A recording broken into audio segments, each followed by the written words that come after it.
Hello guys, my dear, এটা হচ্ছে আমার ছুটকি মিনি।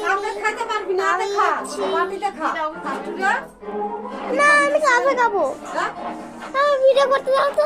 এটা হচ্ছে hello guys, my challenge. Hello hello, এটা হচ্ছে আমি। আর এই দেখো সারা ঘর। আমি এখন মিমি বাড়িতে আছি। হ্যালো,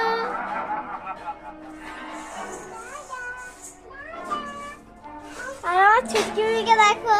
এই যে এক্ষুনি তো দেখলে ছুটকি মিমি কি করছে। আরে একটা বুই দেখো সামনে দিন ক্যামেরাতে। দেখো তোমার বুই কি সুন্দর। আর ওই যে এখানে সব শোকেস ফোকেস। আর এই যে ফ্যান। আর এই আর